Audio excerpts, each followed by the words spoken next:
Okay, so I'm going to show you how to make a paracord strap like this.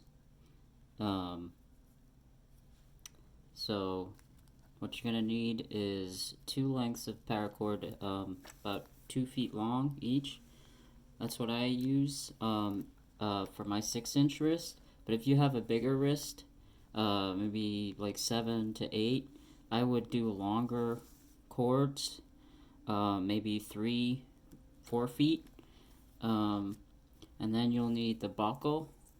I use this like little buckle here because it's just comfortable for me, but you can get like bigger ones, um, like more like survival ones, like that have like whistles on them or compass on it or something like that.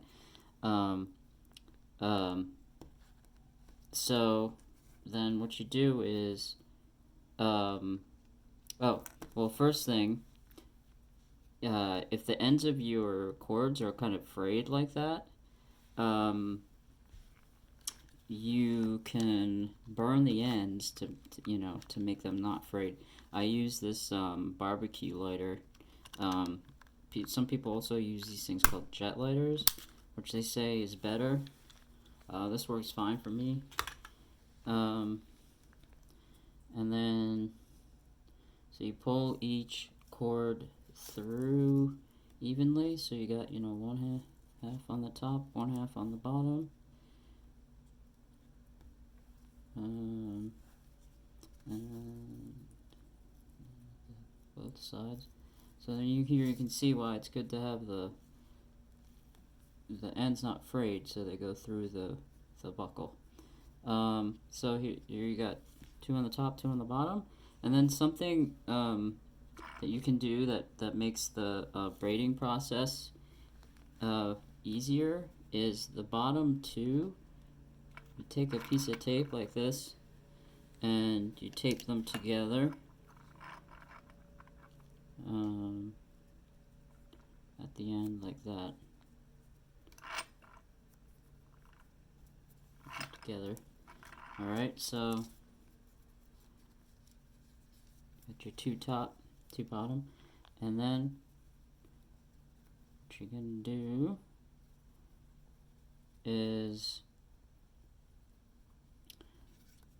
pick a side, any side, and then you bring it over the top two bottom ones. So I'm picking the right side and bring it over to the left, and then you take your right cord and you know what? I'm gonna do it with the left so it's easier for you to see. The left, you bring it over the two bottom ones, and then you bring the right over the end. So then you have a loop that you made with that one, the first one that you brought over, and then the right one you bring it over the end, under the two bottom ones, and then up through that loop, and then tighten it up until it goes snug up to the buckle. So that's really important to get it nice and tight up there.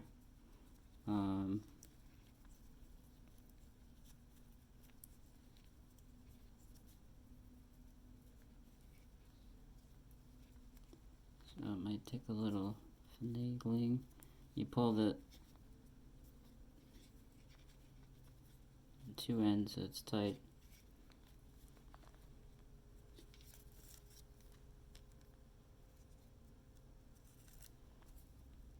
So you end up with like that knot at the top. So then what's important, keep in mind, is the first one that you brought over, in this case, it was the light blue one. So that's the one that you're going to keep bringing back and forth as you weave. So that's another reason why it's good to have two different colored cords. Otherwise, you have to kind of keep track of, the one on the right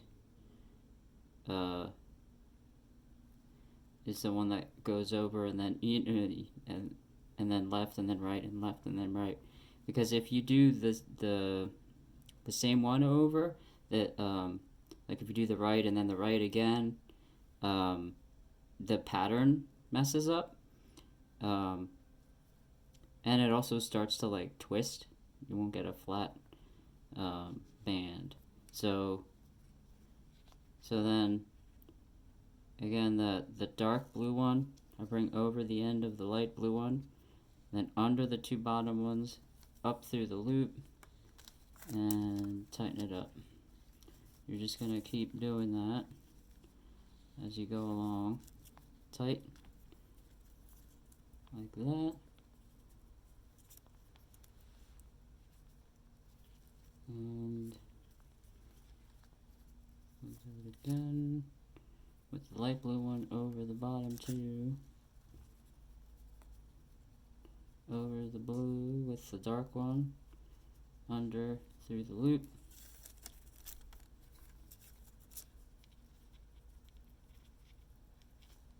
tighten, and then again over, under, through the loop,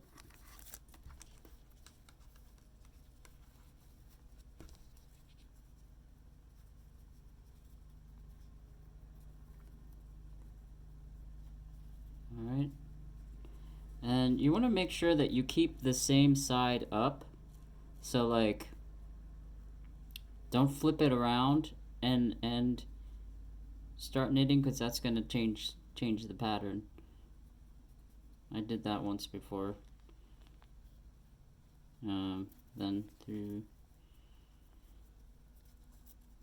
over with the blue, under, through.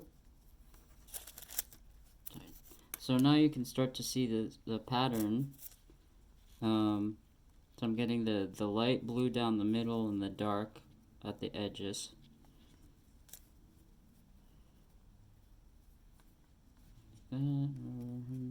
Through.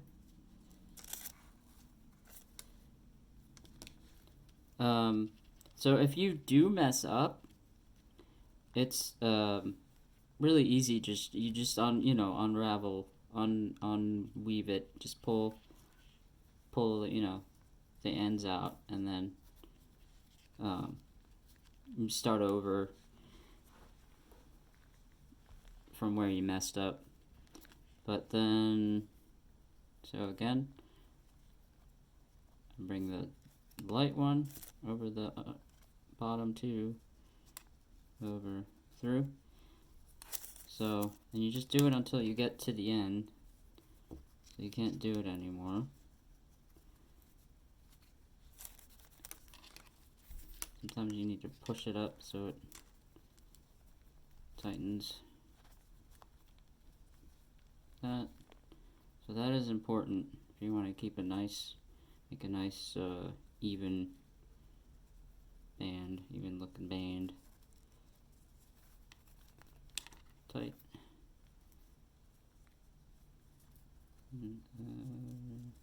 So this is probably the last one I can do.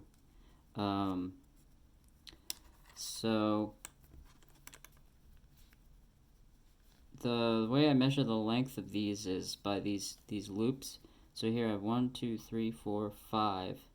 And then what I want is to make the right length for my 6-inch wrist, I need one that is 1, 2, 3, 4, 5, and then the other one that is 1, 2, 3, 4, 5, 6 long. So that's what I'm going to do for the second one. And for that one you just do the same thing again. Alright, so now at this point it's time to get it on the watch to make it, the part that attaches to the watch. So you're gonna have these 4 loose ends, and then you're just gonna cut the long ends the ends off like that. And you end up through that you don't need anymore. And then so you get your watch, take the band off, but keep the spring bars on there. And then what you're gonna do is make it so you have the bottom of your strap, the bottom that you want. So in this case, this is the bottom because the way I put the buckle on, it curves that way, so that needs to be the bottom and that's the top. So you just loop through, and again, if your ends are frayed before this, burn them.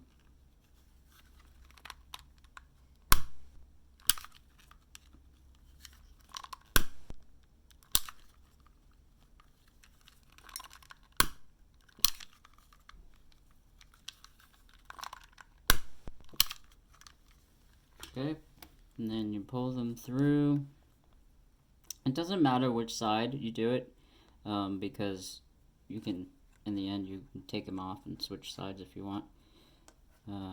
So you pull all those 4 ends through the spring bar, the bottom up to the top. I'm going to move them over to make room for them all. So this is a 20 millimeter spring bar. This would also work for an 18. I've done it on an 18, but it's a little bit of a tighter fit. So then you pull through till the weaved part comes right up to the spring bar, like that. Then you got your 4 ends coming out from the other side of the spring bar, and they're still a little long, because what you're gonna do now is you're gonna alright,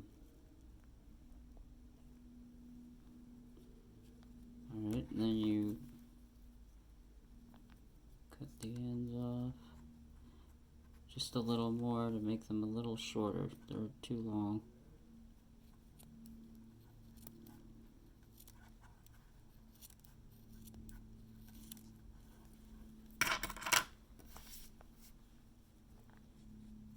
Okay, and then you get your lighter out again, and you're gonna burn bracelet, burn the end, and then bring them down so they stick together. I want to do it a little closer, and then stick the end. So I got 2 there with 1, and then you might want to go over the top again with the flame, and then push them down. I've been doing it just with my finger, and I've gotten like blisters on my fingers. So you might want to, I don't know, put a thimble on or something when you do this, or I don't know. There's got to be a better way to do it. And then, didn't quite melt enough. I'm going to do it maybe for, I don't know, 5 seconds or something until it starts to melt.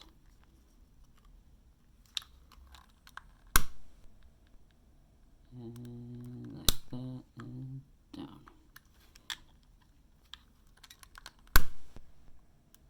Go over it again, push them down. And there you go. You got one end of your watch band, and you just do the same thing on the other side. So in my case, for the other side, I want to have 6, 1, 2, 3, 4, 5. Oh, this is 6. So, oh no, it starts here. 1, 2, 3, 4, 5. So the next one, I want to make a little bit longer. So I'll use maybe like a little bit longer cord. So yeah, that's it. Oh, see, this one popped up. No problem if it does. Just go at it again with your flame and push it down.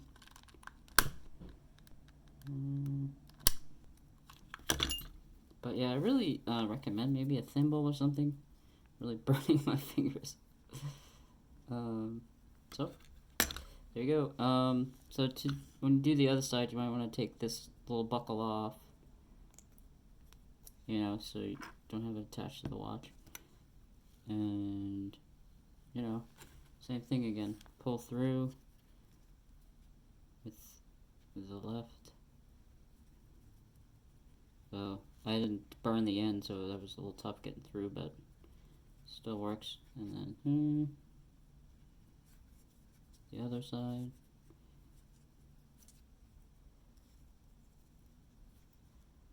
This might be enough to do.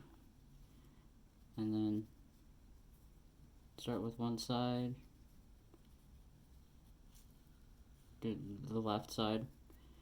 Bring it over, two bottom ones. Over, through, pull tight.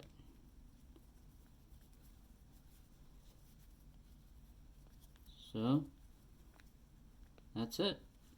And you just keep going, do the same thing. Then you got your other side,